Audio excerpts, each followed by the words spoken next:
Okay, so I was born in a place called Malawi. I moved to Zambia, then what was former Rhodesia, which is now Zimbabwe. My formal education, both primary and secondary, was done in former Rhodesia, which is Zimbabwe. Very, very short period of time I was in South Africa, and I arrived on the British Isles when I was 19 years old with a younger brother who was 17. And within our community, we are normally people that are told to grow up very quickly. So at the age of 19, to go to a new part of the world, knowing nobody, starting a life, having the responsibility of a younger brother. But I managed to successfully integrate within society. Now, initially, my parents had suggested that I go to place in Lancashire, Yorkshire, that part of the world, where some of my relatives lived. Now, these are relatives who came from a different life journey. They came from an Indian heritage back from the subcontinent of India. I was born in Africa. So, though I have the same heritage, my life journey is different, and therefore it makes me a different person. To say my immediate cousin, who may share the same surname as me, will be of an Indian heritage, will be a Muslim by faith, etc. And as a result of that, I then tried to find a city where I would have similar people who had a similar journey to myself. And Leicester was one of those cities, a pluralist city, is now regarded as possibly one of the most diverse cities in the United Kingdom. Here we have, in the city of Leicester, we have people that settled here from the 40s, 50s, 60s, normally from the subcontinent, but the majority of people then came in the 70s after expulsion from Uganda, from Kenya, and then slowly from places like Malawi and southern Central Africa. So the life journey for me was more people of an Asian heritage, irrespective of which faith. So there could be people from the Hindu community, Sikh community, Christian community, or people of no faith. But similar journeys that we all shared in Africa, where we lived together and we came here. So integration was not very difficult. And the reason for that is, as minority communities, both as the Asian community or even the white community themselves, were in a minority. Of course, the Black indigenous community of Africa were in a majority. So we always lived as a minority in those countries. And as a result of us coming here, we remained a minority. And so there was no adjustment to do. If you compare that with people that came from the direct subcontinent of India, Pakistan, Bangladesh, places like that, the Caribbean islands, etc., they were a majority in their country. Okay. And they came overnight and they became a minority. So there was all this issue of adjusting, of trying to understand what it is to be a minority in a country where they're no longer the majority. The English language, again, could cause a barrier for some people. Because I grew up in what was then British mandated territories, the British ruled in that part of the world, my formal education was Cambridge based. So the syllabus was whatever was taught in the UK. I'd have done the same sort of nursery rhymes, Janet and John, and read the Jane Eyre literature and understood the British history because they were British schools in all intents and purposes. And papers came all the way back to Cambridge to be marked and came back again to our country. So language was not a barrier for us, nor was the norms of society and how people operated in this country. So for us, I think adjusting to this way of life was totally different to those that came from other parts of the world. And those people that came from other parts of the world came with different baggages, different understanding. And as a result, I think possibly struggled a bit more. I've been fortunate that my struggle was more around finding employment, housing, etc.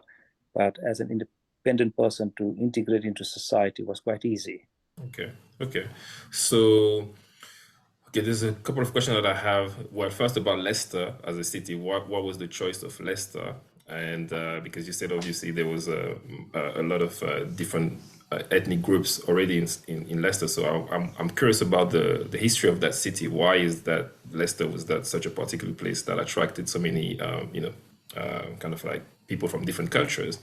And the second thing is, if you talk about your journey because obviously you talk a lot about integration and integrating communities, and which is really diversity, championing diversity. If you talk about your journey as a diversity sort of like champion, I mean, would you say that where would you say that it started? Was there like a point where you said, okay, I have to be this person who bring people together? Was there like a specific point where you thought that, or I mean, how did that happen? Okay. Well, first of all, as I explained, the reason we chose Leicester was quite accidental. In fact, when Idi Amin had decided to expel Asia from Uganda, the Leicester City Council took out an advert in the local newspaper in Uganda to Okay. say, don't come to Leicester, you're not welcome into the city, there's nothing for you. And it's a situation that when you tell a child not to put their hands in a cookie jar, they'll go in the cookie jar. So that worked the total opposite. That people came here, why are they telling us not to come here?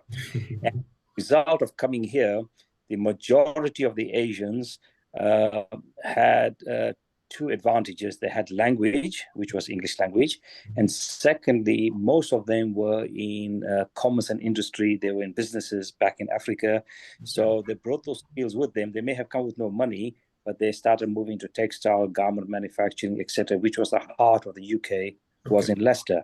All right. So they put quite well business-wise. Okay. Uh, as a result of that, I think that was the main reason why they chose Leicester as the, and as a Leicester is still possibly, I think, still the most multicultural community. If we look at the last census, I don't have the exact figures, but if we break it down, you'll find Muslims around 70, 80,000, Hindus around 50,000, members from the Sikh community around 20,000. So nobody's a majority in Leicester. Every community is a minority now. And this is called Narborough Road in Leicester, which is the single most diverse street in Europe. Okay. Now, sorry, one of the other reasons you asked me is why or how did I get involved in issues of integration and what was the trigger point? You must remember that certainly in former Rhodesia and South Africa, I grew up under what was called the apartheid system, where Asians went to Asian schools, the white population went to white schools, the black indigenous population went to their schools. There was segregation in relation to where people live.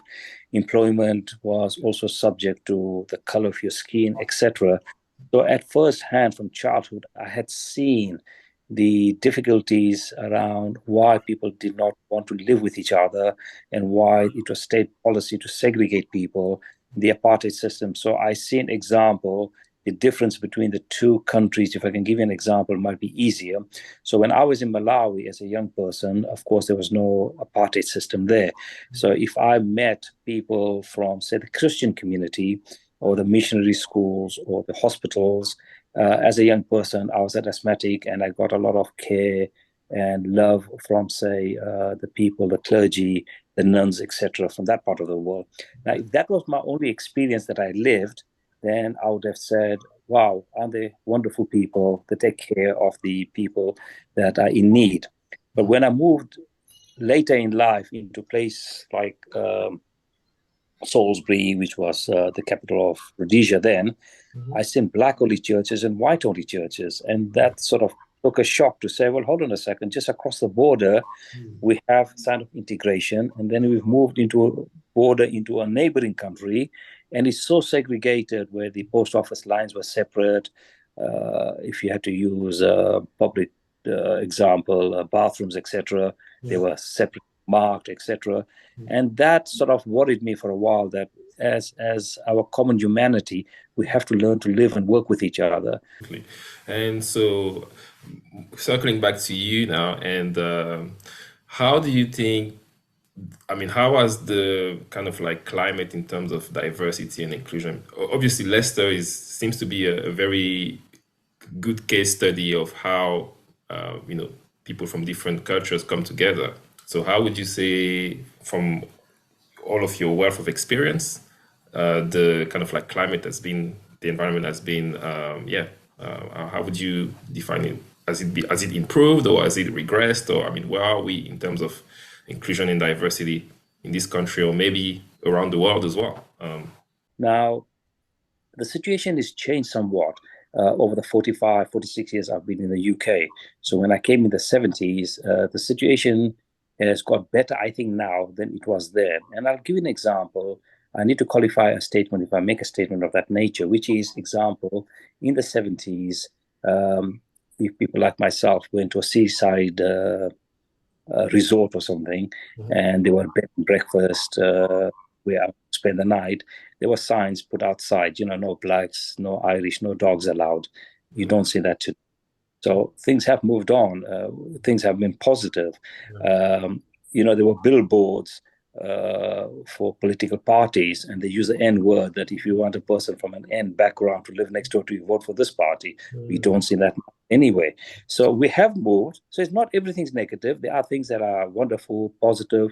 I have a lot of respect for the next younger generation that's growing up in this country, because I believe that they have a better understanding of each other, because they school together, they work together, etc.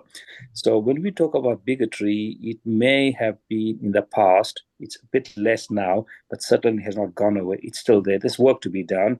But I believe my glass to be half full, not half empty. So I'm quite positive that things will turn for the better. When people talk about engagement, if I go back to the earlier conversation you had about how well people integrated into Leicester as a city, and this may be relevant in other parts of the country, I'm quite sad that normally when we talk about integration, they talk about as if it's a one-way street. It's actually a two-way street. Absolutely. So if I look at the area I lived in, which was commonly known as the Highfields area, when we came here, the Asian community or the Muslims were very small in number, and somebody was living there. Who was living there? The white indigenous population was living there. And as shops were built to cater for your dietary needs, mosques, churches, gurdwaras, temples, everything were built so you could have your religious needs being met in those areas. People moved out, and what the Americans coined as a white flight took place. So those people left those premises and moved further afield. Okay. So it's not so much as we did not want to live with the indigenous population. Okay. The indigenous we moved out, and we need to have these honest conversations. So if I just give you one example, it may be humorous, but it may encapsulate what I'm trying to say. I can remember in the 70s when my mom used to cook, and she used to open the window, to air out the kitchen. And example, she's making a chicken curry, and the neighbors used to shout and say, "What's that horrible smell, of the curry?" Now, today, it's not the stink of curry, it's the aroma of curry. Curry has now superseded and overtaken fish and chips in this country. So can you see there has been a movement from what we initially thought of something to what we now see as just norm. But people understand that that was a journey that people had taken. People that are a lot older had gone through all of this and patiently worked, tried to understand each other, and eventually make the changes.